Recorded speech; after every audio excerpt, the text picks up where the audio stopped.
Welcome to AK kitchen. இது வரைக்கும் நம்ம சேனலை சப்ஸ்கிரைப் பண்ணலைன்னா சப்ஸ்கிரைப் பண்ணிக்கோங்க. இன்றைக்கி நம்ம பார்க்க போகிறது தக்காளி சாதம் தான். எப்படி ஈஸியாக பண்ணுறதுன்னு பார்க்கலாம்.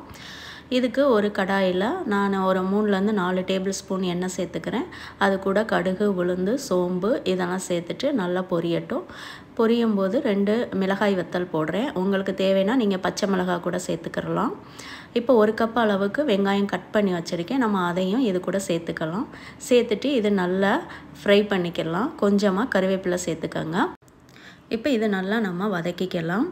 இது லஞ்ச் பாக்ஸுக்கு கிட்ஸுக்கெல்லாம் நம்ம கொடுத்து விட்டோம்னா ரொம்பவுமே இஷ்டமாக சாப்பிட்டுட்டு வருவாங்க. இது கூட ஒரு பொட்டேட்டோ ஃப்ரை இல்லாட்டி ஒரு எக்கு இந்த மாதிரி சேர்த்து நீங்கள் பண்ணி கொடுத்தீங்கன்னா குழந்தைங்க லஞ்சை ரொம்ப விரும்பி சாப்பிட்டு வருவாங்க. இப்போ இது கூட கொஞ்சமாக உப்பு சேர்த்துக்கலாம். சேர்த்துட்டு 3 தக்காளி கட் பண்ணி வச்சுருக்கேன். அதையும் இது கூட சேர்த்துக்கலாம். சேர்த்துட்டு தக்காளி நல்லா வதங்கி வரணும், நல்லா மேஷ் ஆகி வரணும். அது வரைக்கும் பொறுமையாக நம்ம இதை வதக்கி விடலாம்.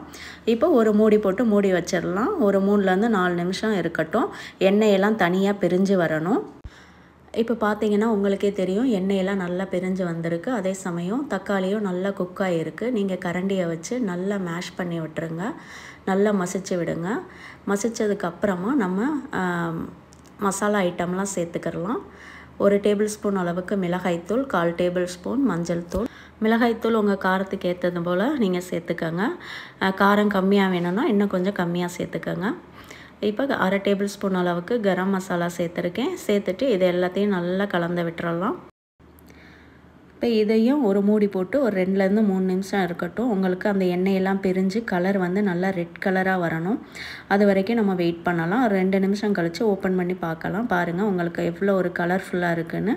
இந்த ஸ்டேஜில் நம்ம வந்து குக் பண்ணி வச்சுருக்க ரைஸை இதோட சேர்த்துக்கலாம்.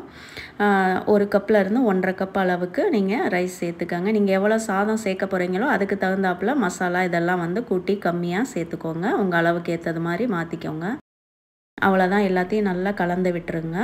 சூப்பரான தக்காளி சாதம் ஈஸியாக ரெடி ஆகிடுச்சு. இது மேக்ஸிமம் 10லேருந்து 15 நிமிஷத்துக்குள்ளே நமக்கு ரெடி பண்ணிடலாம்.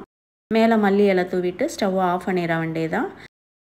இதை கண்டிப்பாக வீட்டில் நீங்களும் ட்ரை பண்ணி பாருங்கள். இந்த வீடியோ உங்களுக்கு பிடிச்சிருந்துச்சுன்னா நம்ம சேனலை மறக்காமல் சப்ஸ்கிரைப் பண்ணிடுங்க. தேங்க்யூ.